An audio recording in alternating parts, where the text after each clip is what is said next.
Getting ready. A few more minutes.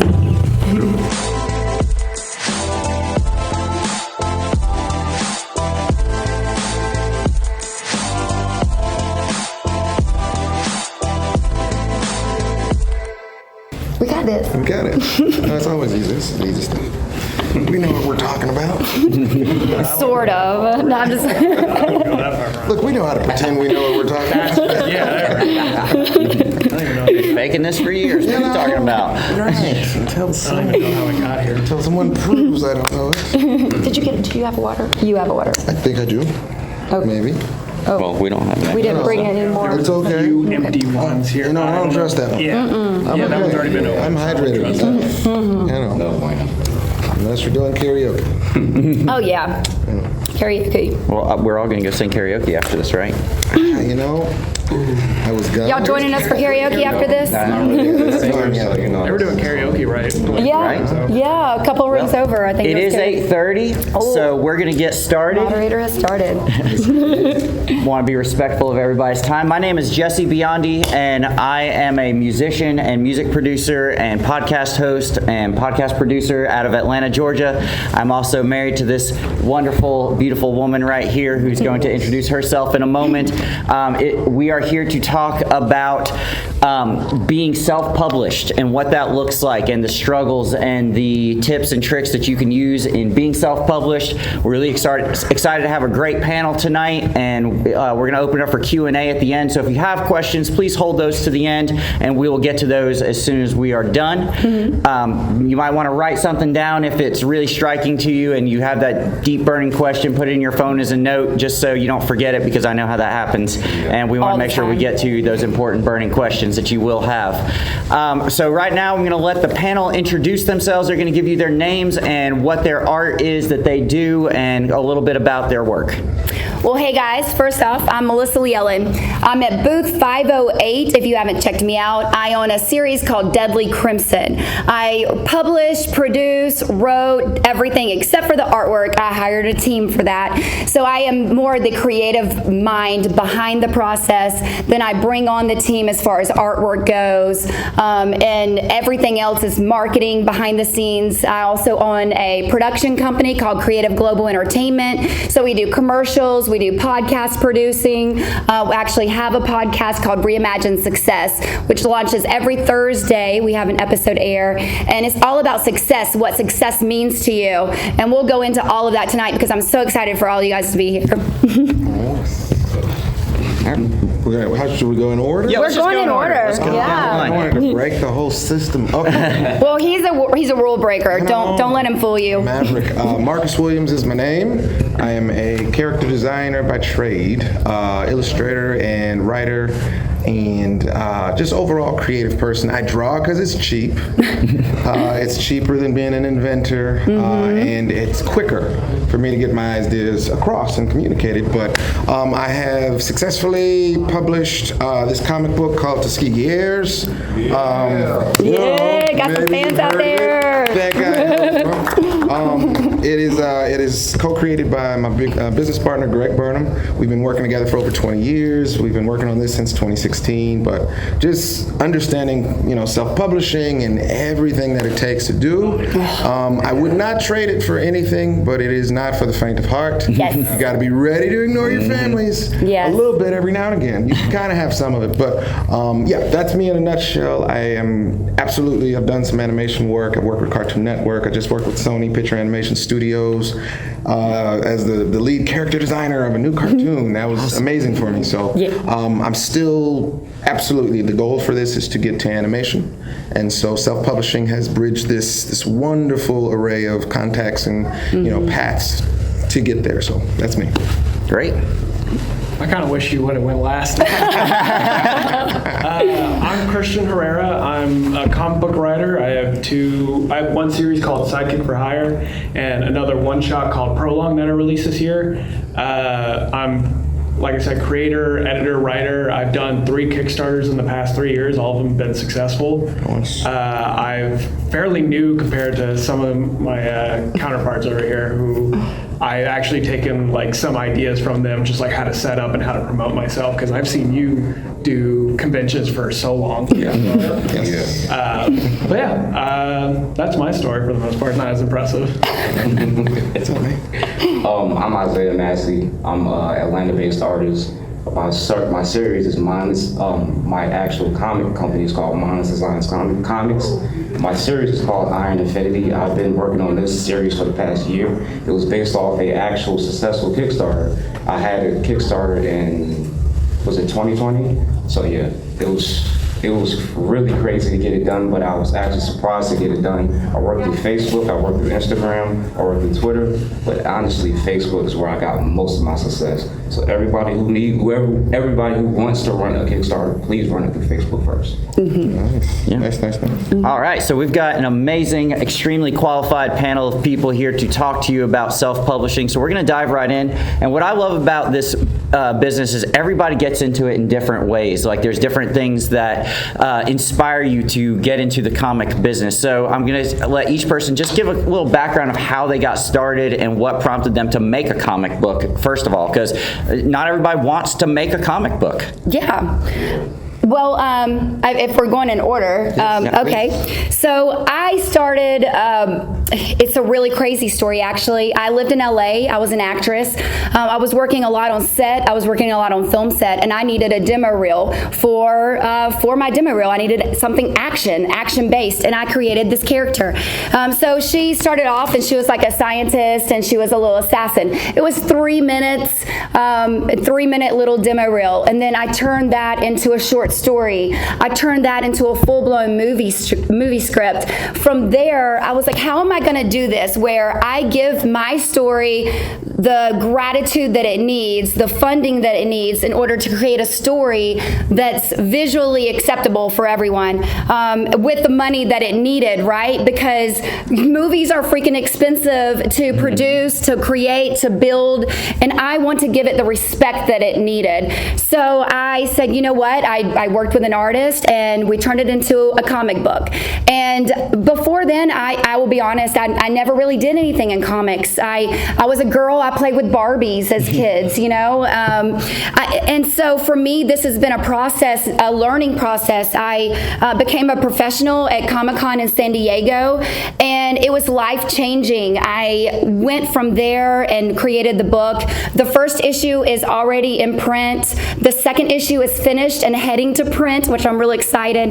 And the third issue is already in production, but now I have a writing team. I have artists all over the world now, which I'm super excited about. And I'm talking to Netflix right now about turning it into a 6-episode series. We're going to do a test, which, I mean, all of this has just been a whirlwind, but it has not been easy. I started off going to Geek Trivia dressed as my character, not even like this good. Like, it was terrible. I went to Geek Trivia. I went to comic conventions and just walked around, handed out my cards. I was all about trying to do contests and getting people excited and getting people involved. And this has been years in the making. This book came out right around 2020. So, of course, COVID, all of that kind of messed up everything for everybody, I'm sure. But after that, everything has just been a whirlwind. It's been, just a blessing and in disguise, really, about how things can start and you don't even know it. And it's organic and it's been inside of you all of your life. You just don't really realize it unless you give everything away, and except for your goals and your dreams. And if you keep going and you keep hustling, it's not been easy. It's not been an easy journey. But if you keep going, then you're gonna do it if you do not give up. Nice. Thanks, Paul. All right, Marcus.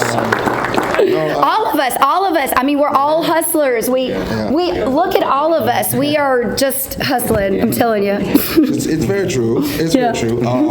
If you had to rewind, like I said, 20 years ago, I met Greg. My first comic.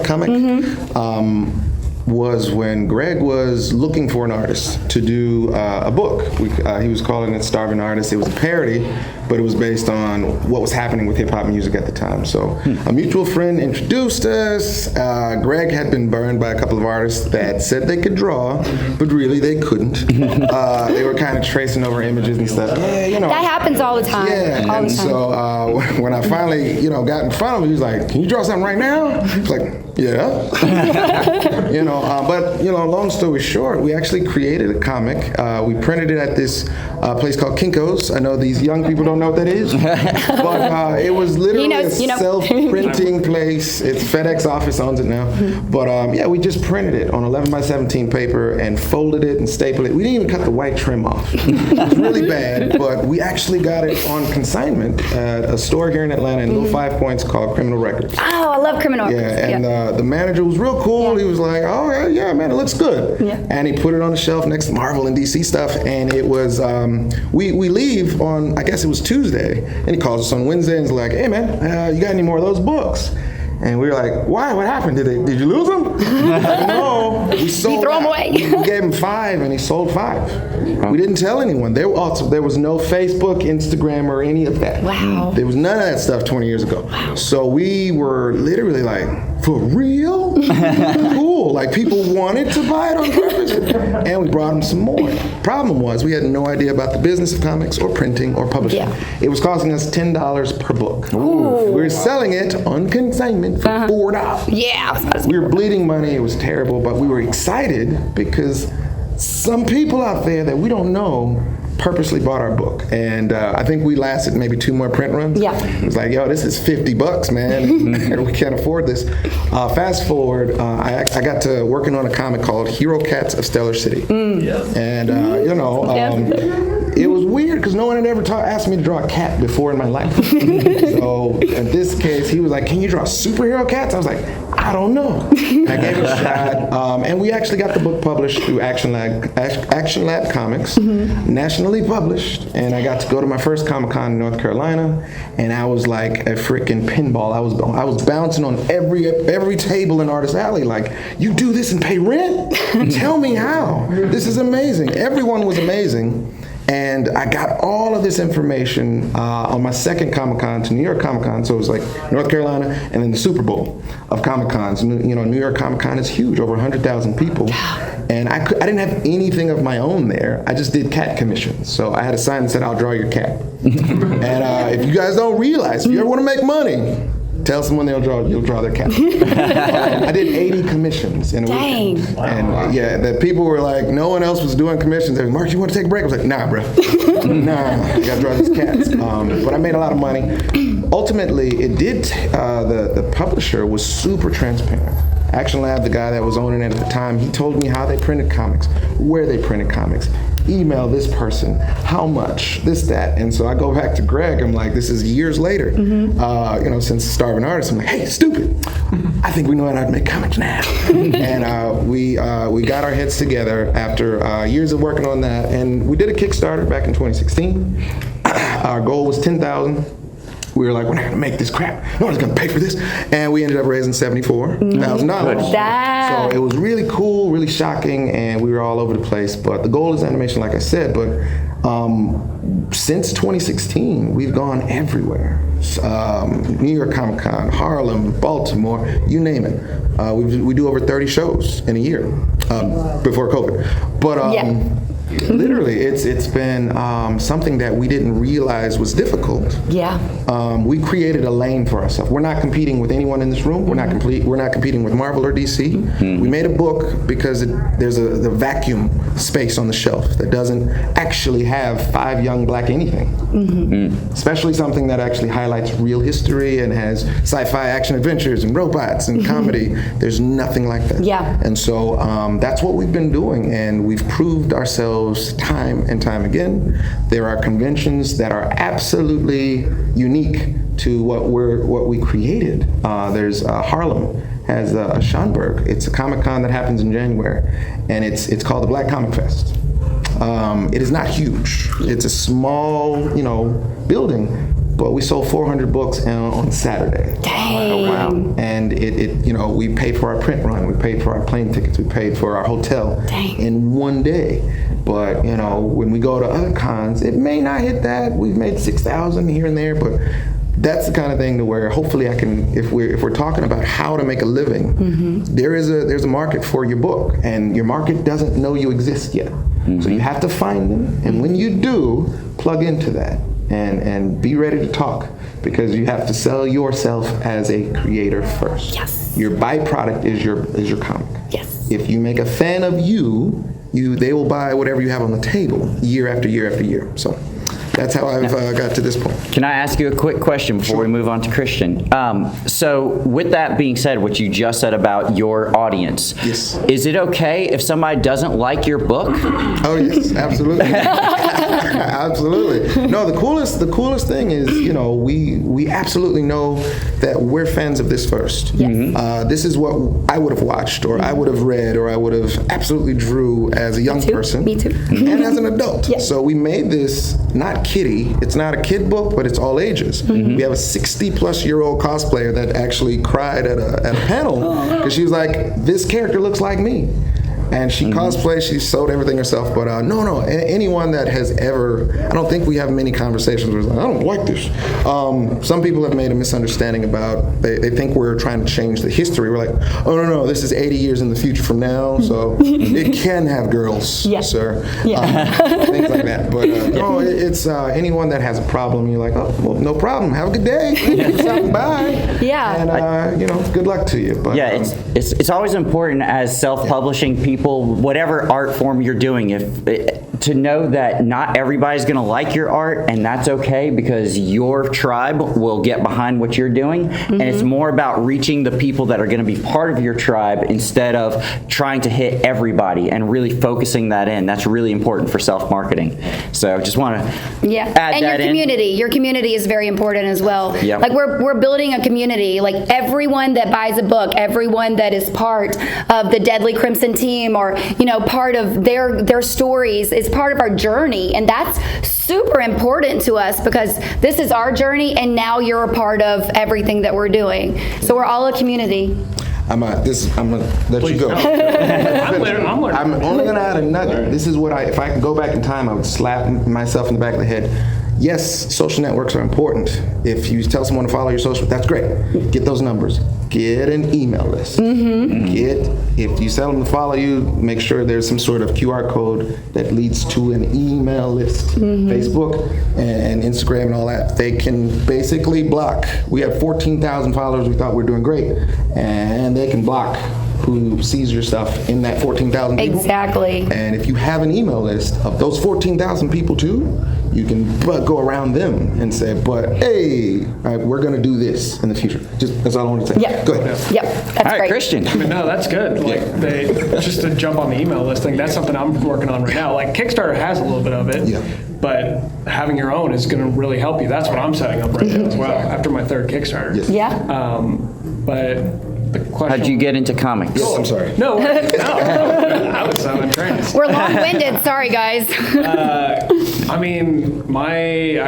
grew up near Tampa, Florida, and we didn't have a lot of money. We weren't super poor, luckily, but we weren't rich. So my grandparents always took me to the library, and I always found comics there, and I started reading it there, and that's how I fell in love with it. That's why I always support libraries. I still have my library card from where I live right now, which is up in Woodstock. But it started off with that, and I just always became a fan of comics for the longest time. I was actually the person in high school who shared all my comics with all my other friends. Like, you guys gotta read this, you guys gotta read that. And everyone's like, hey, I just read the first volume. Can I get the next one? Okay, yeah, I wanna go get that. Hey, can I interrupt right there? Word of mouth is the fastest way to spread your brand. Fastest way. If you can get other people talking about your book and sharing it with your friends, huge for you. So, go on, sorry. And I was like, it'd be cool to make one day, but I kind of might like to open up my own comic book store. And I went to business school. I graduated Kennesaw State University, just north of here. And I have a business degree. And then the more I looked into it, the more I did the entrepreneurship stuff, I was like, I don't really want to open up my own store. And, like throughout college, I was actually starting to write for myself as well, and just coming up with small ideas here and there. And I was like, okay, you know what? I'm done with college. I'm just gonna start doing whatever I want to do.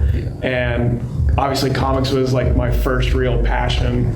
So I started making Sidekick for Hire, and I did the stupid thing. I'm still on my path as well. Like all my stuff is self-published. I'm loving doing it, but one of the things I thought of was like, oh, I'll write my script and maybe Marvel or DC will knock on my door. Never happened. Once I like figured that out, I was like, okay, I need to start doing it. And what you were saying about making those little Kinko like foldable papers, that's like, I consider that kind of like punk rock, because it's a do-it-yourself kind of thing. It wasn't even the right size. It was big. Every other comic was like normal size, and I was like huge. That's why it sold. Everybody was like, oh, that's sticking out to me. It's so cool seeing other people do that and making whatever they want and like doing however they feel like and making whatever story. And like you could tell when people are actually putting passion in or phoning it in. Yep. And that inspired me, and I was like, okay, you know what? I'm gonna do this. And I got the advice literally 3 years ago, because I was at MomoCon as an attendee, just like listening to all the panels like all you guys were.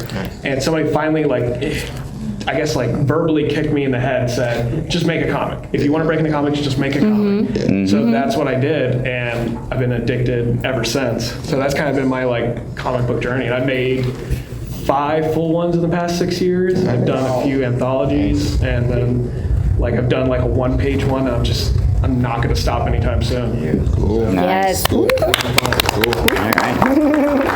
Isaiah. Hey man, you know, comics, cartoons, anime has been my life ever since I was like 7 years old.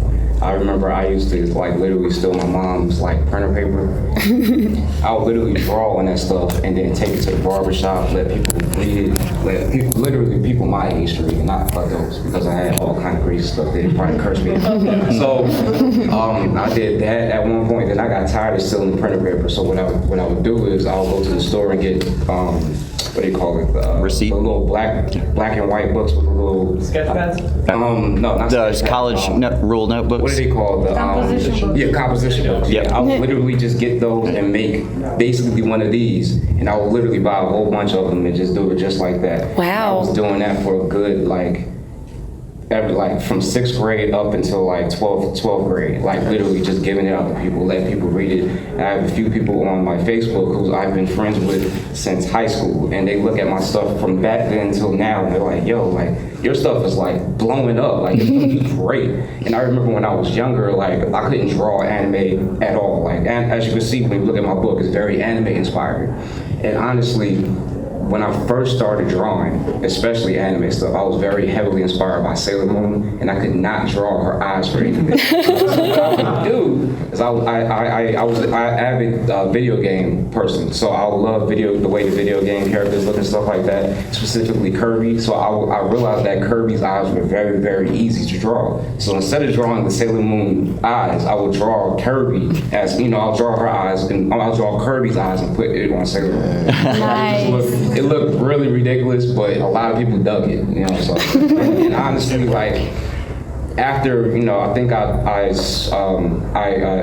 saw a website called DeviantArt.com, and that website in particular really pushed me to get to the digital part of actually getting to the comics like that. Because I remember I don't think they had like the little string tablets we have now. We could literally just pick the tablet up and draw on it. We had a tablet like, it was literally a black square about this size, and you would have to draw on it and look at the computer to make sure your eye coordination was pretty good. But if it's not good, then it won't look good, period. You know what I'm saying?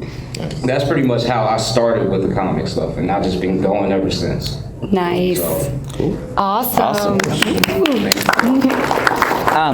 All right, so we're going to break into the categories real quick because we've got some writers and some artists, and so we're going to break this down based on each, and I'm going to start with the writers. Writers, your artwork is so important to a comic book. How do you go about picking your team to collaborate with you on your publication with your art? Well, first, who are our writers here on the panel? That's it. Okay, and our artist, not me. You guys do it all. We're both. Yeah, we're a lot of things. lot of hats. Yeah. So my style is style, right? Yep. Okay. Well, no, not we're doing your team. What's that? Picking your team. How do you pick your team? Oh, how do I pick my team? Okay. Sorry.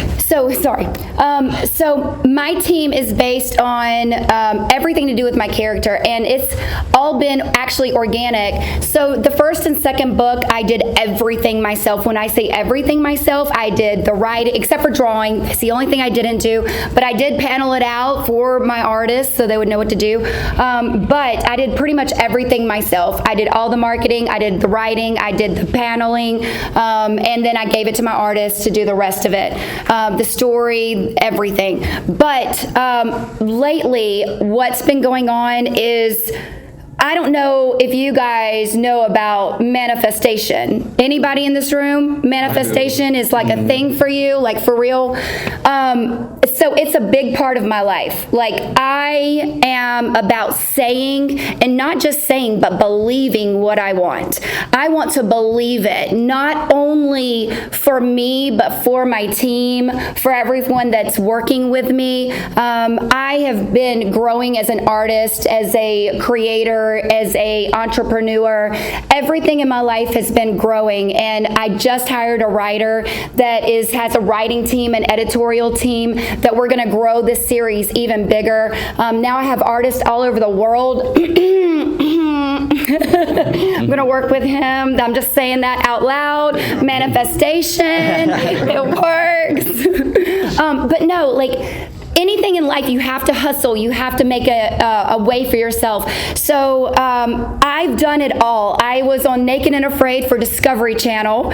So I did that show. And when I say that I did it, I was in the Panamanian jungle for 21 days in the pouring down rain with a partner who was a terrible a-hole. And it was a nightmare. But you know what? I did it. I went through the whole process, and I said to myself, I am not going to give up. I'm not going to quit. I could have tapped out at any point. My partner did. He tapped out. He cried on national television. Not me. I'm a girl. I did not.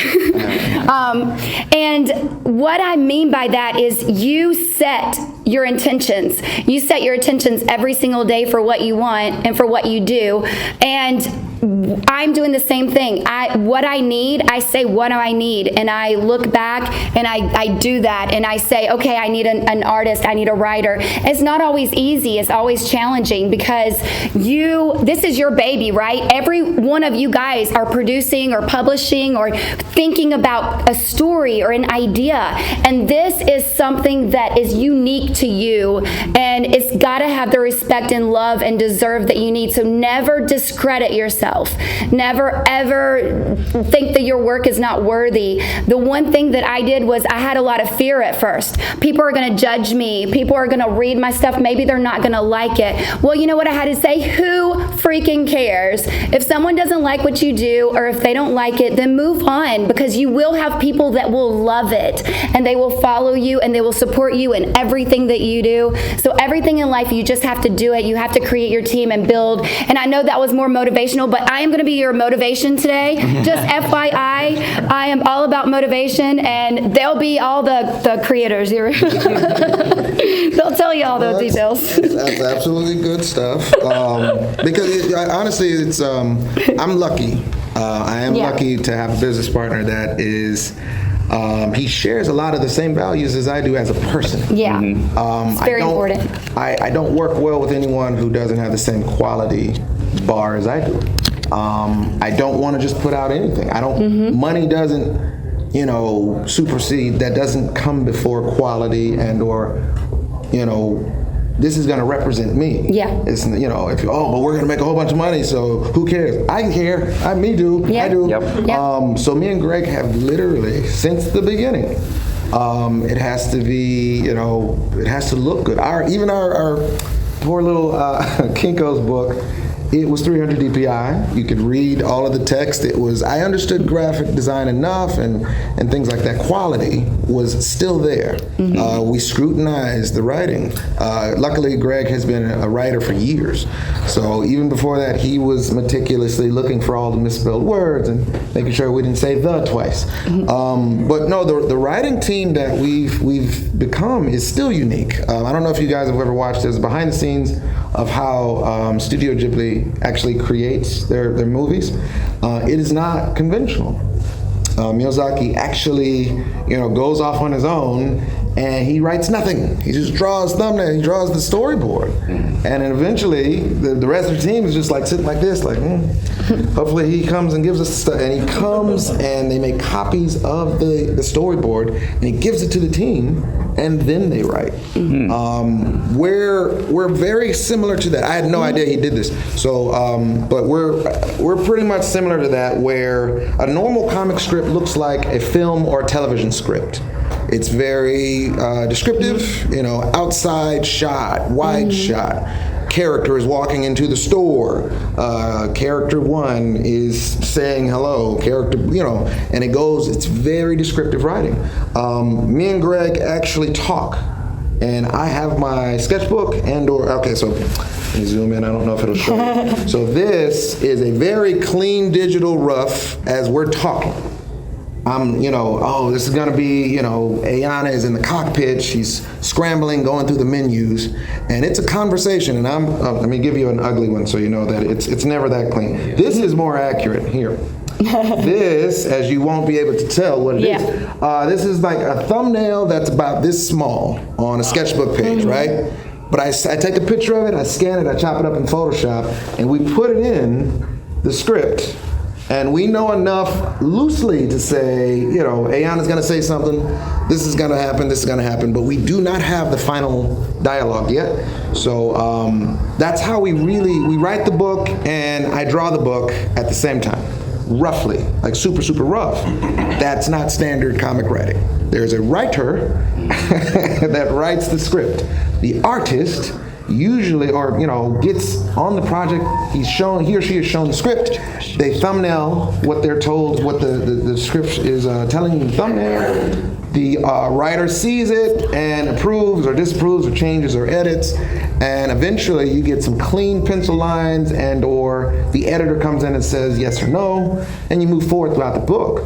But for us, we thumbnail the whole thing just about, and we talk about it. Greg actually does not understand this portion because I sometimes will go off and we'll say stuff like, "Oh, there's going to be a fight scene right here," and I say, "I hate you, I hate you," because that means I need to go and create. He's like, "Oh, just do the thing you do, do that thing you do, right? Make it good." And I'm like, "Oh, I hate you." And he gets to go play Xbox, and but we trust each other now because we actually do. I come back with something, he's like, "That's exactly what I had no idea I wanted to see." And I'm like, "Yeah, but I needed 4 more pages to map this fight scene out." And he's like, "Okay. We're not supposed to be making 30 pages. I did that on purpose because it was supposed to be 22 on the first issue. I was like, I need more room. It's not going to be enough. There needs to be a robot fight scene, the transformation, this, it needs a roundhouse kick." And I needed to fill it out. And he was like, "I trust you, man." And he was mad because it took us longer. But that's the kind of writing partner that I've had ever since. We have our qualms, we have our arguments, and sometimes we come to head where I'm like, I don't like how that plays out, or that is not what I think the character would do. And we both love these characters. We created them together. So it's like, when he does, disagrees with something, I'm like, okay, but all right, let me hear your version. If there's respect, there is, it's an open enough forum for both of us to actually say with, full-fledged, professionalism. Sometimes we curse at each other, but the point is, we can both voice it, and we get to a point where we're like, okay, all right, I like that. I didn't think it. He'll literally say, "Shut the hell up. That's actually good." I'm like, all right, I guess. But it really is a really good, relationship. So co-writing. You've built that relationship. Yeah. I'm really lucky when we listen to other scenarios. It's like some Like writers and artists and creators and... What's the guy that makes sure everything looks good? All the things is spelled. Editor. The editor. Some editors don't want the artist and the writer to even talk. Oh, wow. And I worked on a project and I was like, yeah, I'll just talk to the writer. He's like, oh, normally we don't do that. I was like, why not? Because, I would like to know and kind of have a conversation. He was like, yeah, we don't do that. I was like, I'm still going to talk to him though. And we had a great conversation. The editor didn't know. It was great.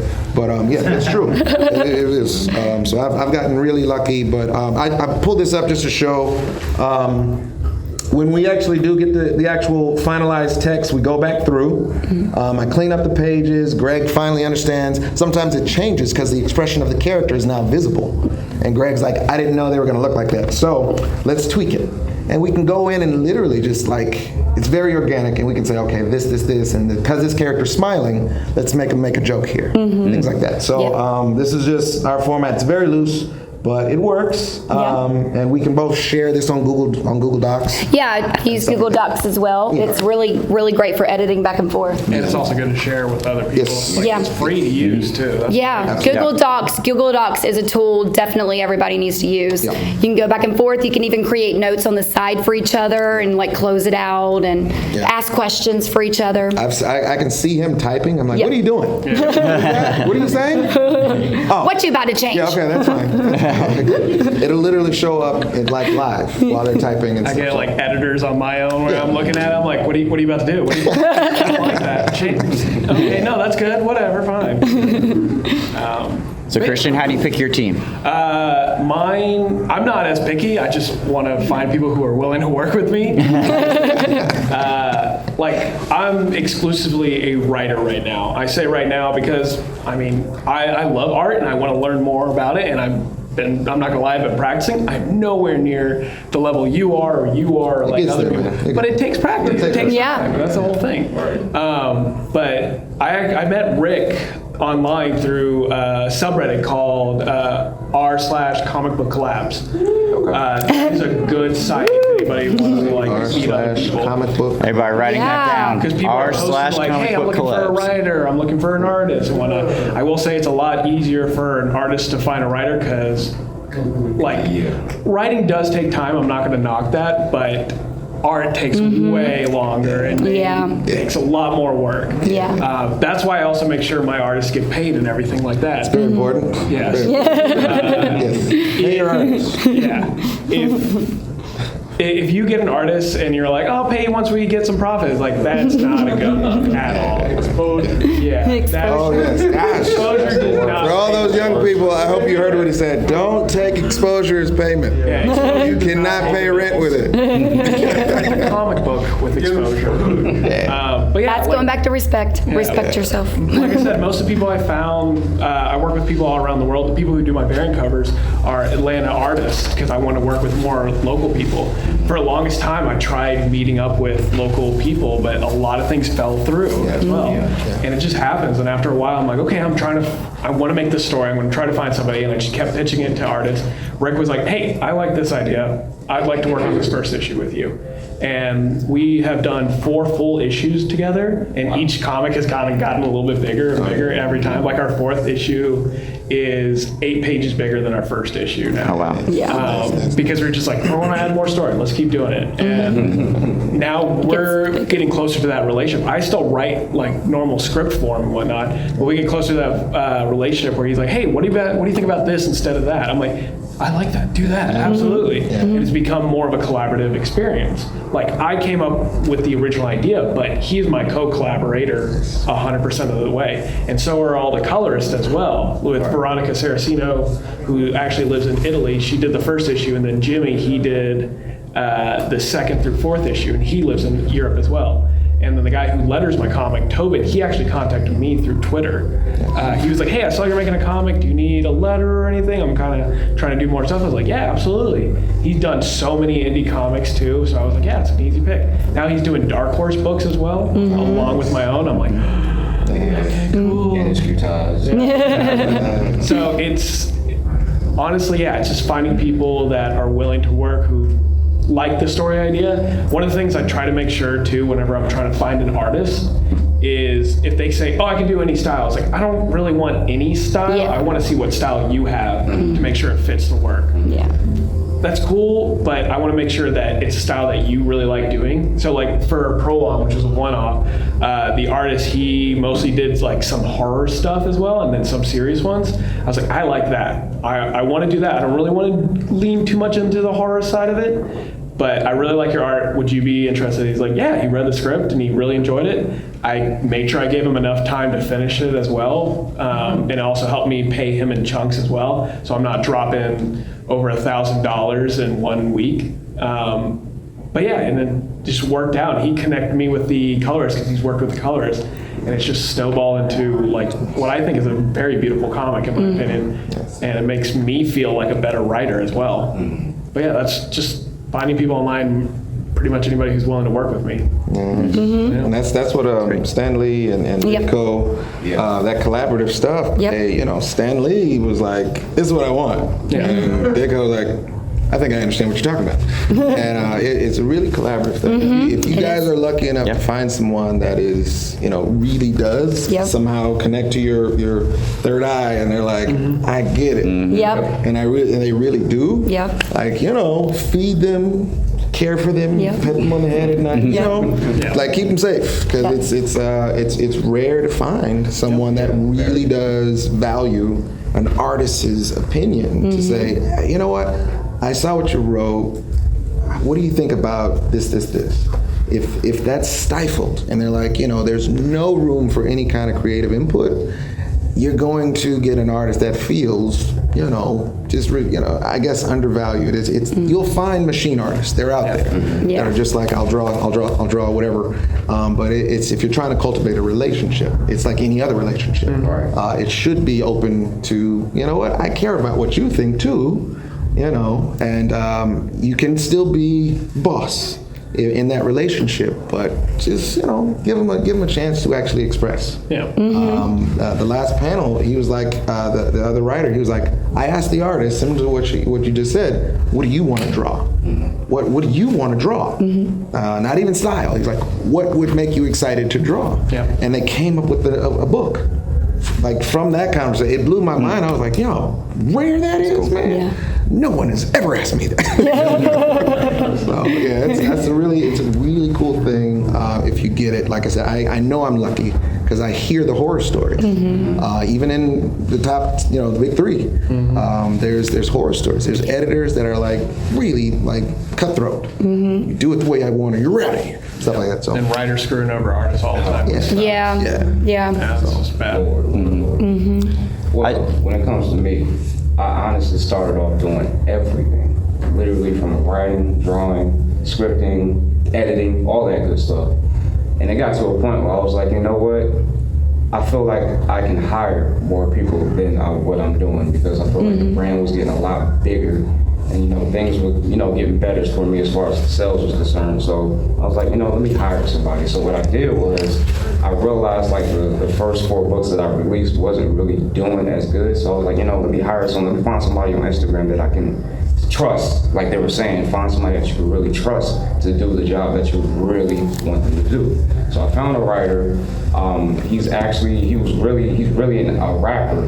But and what's crazy about that is, I like doing trades and services sometimes, so I like to do commissions as well. So I draw, custom pictures for people. He had like a multitude of mixtape covers that he wanted me to do. So I did I think it was like 5 mixtape covers, and then he just wrote this book in particular. And today, this book is my most popular book and most successful book as far as today. So if you want to hire a writer to help you, it's the best move for sure. Specifically a rapper, or you just saying rapper? Hire a rapper? Is that what you're endorsing? Because I like that. If you want to hire a rapper, you can, but make sure he knows. That's what I got out of it. I never thought about that. Cool. All right, we're running low on time, so we're going to do the next question, 2 minutes each, and then we're going to open it up for Q&A, so we have some time for that as well. So we've talked a lot about teams and all that, but I know something a lot of people want to know is about funding, because it is not easy to get your comic book funded. Yeah. So how are you going about getting funded? What have you tried? What's worked for you? What hasn't? Well, I know for a lot of these guys, Kickstarter has been awesome. Kickstarter is the way to go. Now, this book was funded through Kickstarter. My last Kickstarter, do not do a Kickstarter when you're moving and buying a house and your work is going crazy and there's a lot of stuff in your life. Say, hold off. We can talk about our failures and our struggles, and that was one of mine. I did a Kickstarter right in the middle of buying a house in this economy and this market, and it was a nightmare. So my Kickstarter, the last one failed for issue 2, but I have done everything myself. So everything except for Kickstarter for issue 1, I've done all the marketing. I actually cosplay as my character. Like I was saying, I go everywhere. I'm doing a Comic-Con tour. I just got a professional badge for San Diego Comic-Con. So it's exciting stuff. And, I am doing a tour all over the United States this year and next year. And I'm really going to get out there even more. And I think for me, what I've learned through that, because success or failure is only really your learning lessons, right? Mm-hmm. So what I've learned is I want to be out there with my fans. I want to do conventions. I want to meet you guys. I want to have a one-on-one relationship with you. And for me, that has worked. That's my success. And maybe Kickstarter isn't for everyone all the time, especially if you're buying a house. But don't just make sure that you have the time to put into it, because it's very time consuming and you have to stay on it every single day, all day, night and day. She's not lying. That's not lying. It's if you think you can just hit the button and walk away. Yeah, it's not That's not what Kickstarter is. Crowdfunding is in that sense. You have to answer stuff that's in the paragraph blatantly, and it's in paragraph 1. And they're like, so what is the actual book? It's right. Let me copy and paste. There it is. Boom. People don't read. This is an inside joke that me and Greg had. Why are you doing Why are you supporting a Kickstarter if you don't like reading, man? Don't do this. Everyone looks at the pictures. It's the pictures. They're fighting. Yeah. What I would say is we had a special arrangement for ours. We saved a ton of money by I was going to Geico commercial. I'm sorry.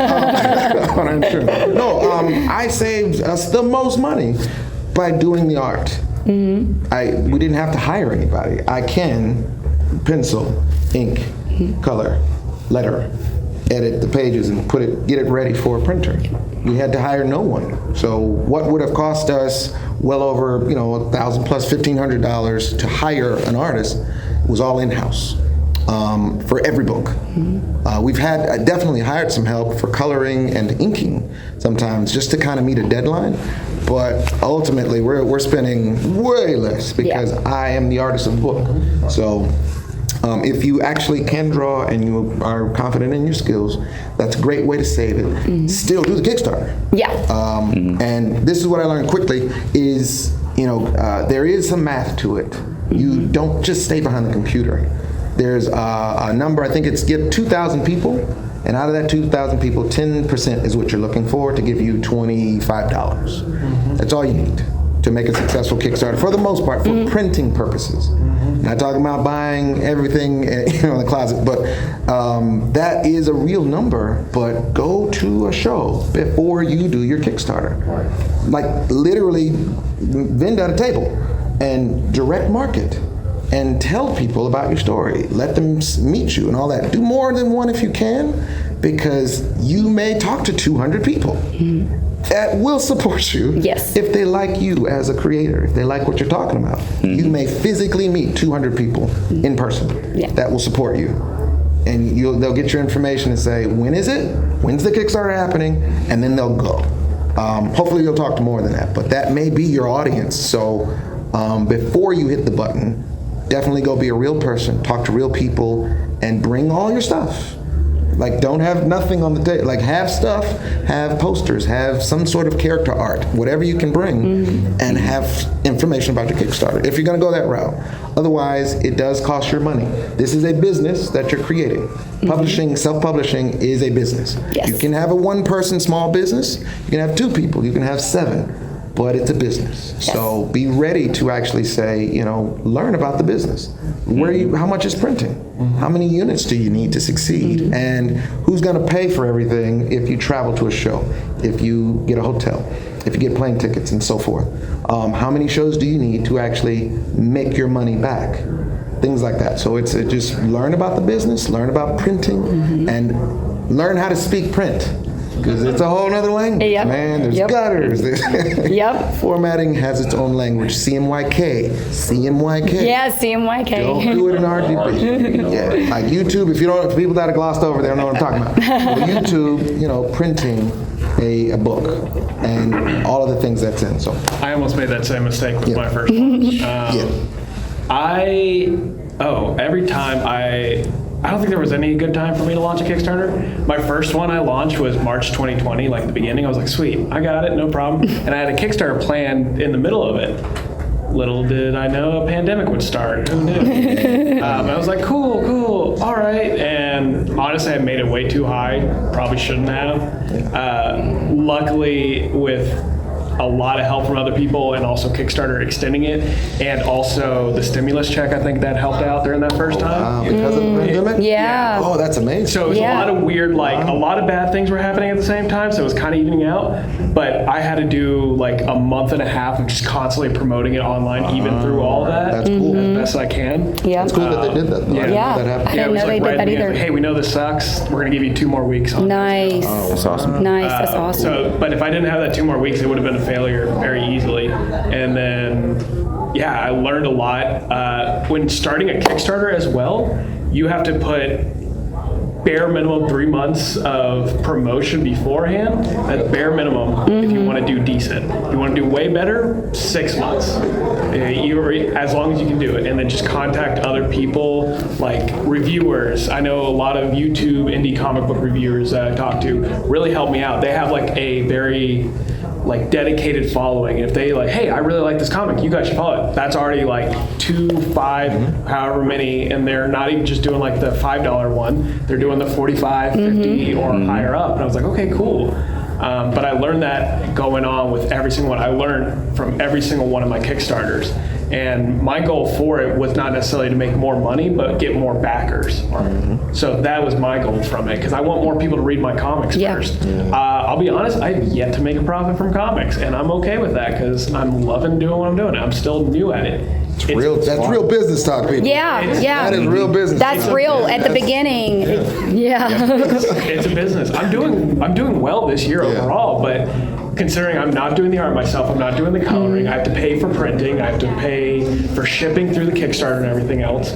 A lot of that cost adds up, but I planned that out. I saved that money prior. I have a day job. After MomoCon, Monday, I go back to my day job, and I work 5 days in a row again. Hardcore, man. Yeah. It's just stuff that I have to do, and I'm doing that day job so I can continue making comics Yep. and also make sure I can provide for me and my significant other as well as best I can. You don't have kids yet? No. Oh man. Yeah. Those that have kids, your kids still want to eat every day, so and they like looking at you. A lot. They eat a lot too, especially if they're growing. Lucked out on that one. So, and I have a very sweet, very wonderful girlfriend who is probably way more responsible than me, who's like, hey, you should probably be doing this. I'm like, okay. Yeah, you're right. Well, that's why you want to write this. Community goes back to community. Have people behind your team. It's so much support, and I know, just talking with other people, because I've talked to you at DragonCon, I think 2019 and 2018, and just before I think I was in the middle of making my first one, 2019, but getting that advice, talking to people, and actually listening to it as well. That was my biggest issue for a long time. I would hear, I'd be like, cool, but how do you break into comics? And there's different ways. There's no secret way. There's just multiple different ways. You've got to find the path that's best for you. So So that's why kind of Kickstarter's worked out best for me. I love doing the indie stuff right now. Like, yeah, if I could write for Marvel and DC or Image, the big three, I would definitely take that. But I would also continue making my own stuff because it's just too much fun. It's too addicting to stop. Yeah. All right, Isaiah. Well, I can't really say much because they pretty much said it. But what I can say is, like, as far as doing the Kickstarter, the fulfillment is crazy. Like, if you're Oh yeah, we didn't talk about fulfillment. Yes, if you're doing it fulfillment. by yourself, man, it's crazy. I have 2 successful Kickstarters. I have for this one and Renisha and CJ. She's wearing my shirt. Stand. She's wearing my shirt right here.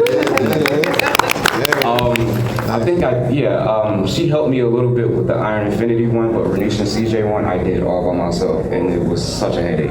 Yep. If you want to have an easy run, make sure you have a teammate with you, or more than just one other person to help you. That's real Yeah, talk. yeah. He's glossing over something that literally, y'all, if you don't understand this is like, we had about 7 people, and it was family members and friends. Right.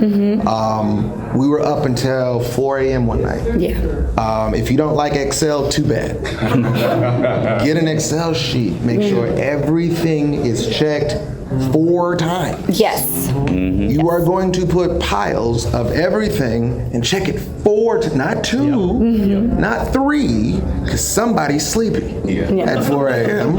and thought they checked it and messed up. Check it 4 times. I'm not joking. And it's he's not lying. It's literal. Now here's the real part that sucks is you finish. You get everything into the mailbox and someone says, I didn't get it. Oh, Someone doesn't know their address. Yes. They don't know it. They're adults, but they don't know their address. Or they didn't fill out the Not form, the joking. contact form. They didn't fill out They the don't know. contact. What is it called? It's called the survey. The survey. Kickstarter calls it a survey. A survey. And people think you're talking about, did you enjoy your Did you- Kickstarter? No, Yes we or need no? your address. No, your survey is confirm you live where you live. So I can send you the stuff that you paid for. Right. And people do not read. Right. They'll see it. It's emailed to everyone. We've had people 2 years, 3 years after, I still never got it. What's your name? What's your email? Cool. You see this? Is that you? Yeah, check your email. Yeah, it was sent to you on 2 years ago. Go ahead and say, oh my God, I didn't know. Yeah, man, that's it. Yeah, do that survey real quick. And it's real. And we still have to, we've had people lose the whole package because, you know what, that's my Old other address. You now have that wonderful conversation. Well, you pledged $500 worth of stuff. That was a T-shirt, that was a poster, that was a book, that was signed. It was all of this time went into stuff, and it's gone. And they're like, so now what? Here's my actual address. And we're like, cool. Yeah. So meet us at a show and just come pick it up, man. And you still have to do customer service. You still have to not be a jerk. It's a business. It is absolutely infuriating, but you still have to be humble enough to say, okay, come on in. We'll sign the book at the show. Are you going to be in my state? Yeah, we'll be there.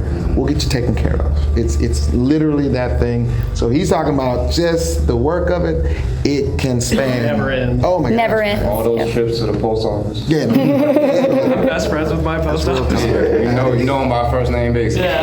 He's like, hey, Christian, how many? I was like, it's quite a few. It's like, yeah, come on. So there's actually services that will come to your door and pick up boxes. Yeah. I did that last time for my Kickstarter. I just literally had everything at the mailbox, and they came and picked it up and shipped it off for me. I was like, all right, sweet, it's gone. Hopefully, nobody stole it, but they got it. Stamps.com, they offer a lot of promo codes. And Yeah, discounts and stuff. stamps.com, you can get a couple free months, and they give you free stamps, all kinds of stuff.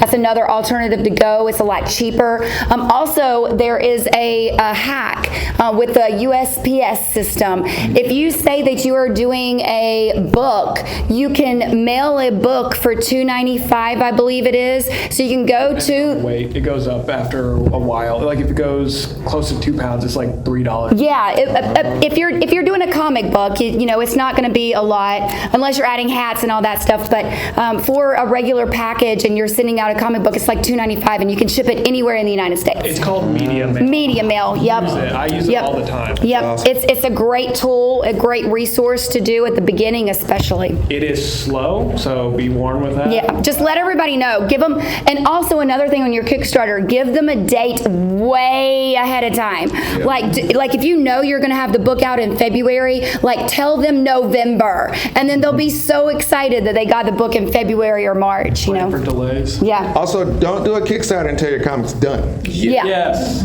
Learn Yeah. that the hard way. I said that at my last panel yesterday. I was like, don't do it to Yeah. yourself, Finish it man, full. because life won't leave you alone. Yep. Life Yep. won't leave you alone. Okay, 20 seconds. Tell everybody where they can find you and where they can get in touch with you on any social media or anything like that. So Melissa Lee Ellen, that's Leellen, and I'm also at Deadly Crimson, which is my comic book. You can find me on all social media platforms. You can go to www.deadlycrimson, www.melissaleellen. It's MELISSALEELLEN, and I'm on all social media platforms. I talk to all of you guys. I'm posting pictures on all of my platforms as well. Sweet. I'm Marcus the Visual on pretty much every platform. And if you put a .com, that's my website. Tuskegee Airs is HEIRS. Airs is HEIRS.com. Yep. And you can find the book, and you can follow us on social media. We don't really like Twitter, but whatever. We're on there. Well, yeah, me too. I'm Christian Herrera. I got a table at 410, I think. It's not on here. Yes, that Christian on Twitter and Instagram, ChristianHerrera.com. You can actually read the first 10 pages of Psychic for Hire #1 for free on that one. Nice. Yeah, I actually have a panel tomorrow at room 302, Breaking into Comics, which is crazy to me. I don't understand. And that is Christian with a K. Yeah. Yeah, with a K. Not a Mom wanted me CH. to have trouble in high school. It's fun. Well, you can find my stuff at mindlessviolence.com. You can also find me on Instagram, ZARts21, and Twitter, and YouTube. All that good stuff. All right, and I'm not an artist or a writer, but I am a musician. If you like good alternative indie rock, you can check me out at Music Jesse B, and that's JESSEB on every platform. I've got music on all the streaming platforms as well. We unfortunately are out of time to use this room. If you have questions, I'm sure they would all love to stick around and answer any of that. Several of them have books for sale, business cards, stuff to hand out. So if you want to chat, feel free. And thank you so much for your time. It's been awesome having this panel. Thank you to our lovely panels. Awesome. And, appreciate you guys.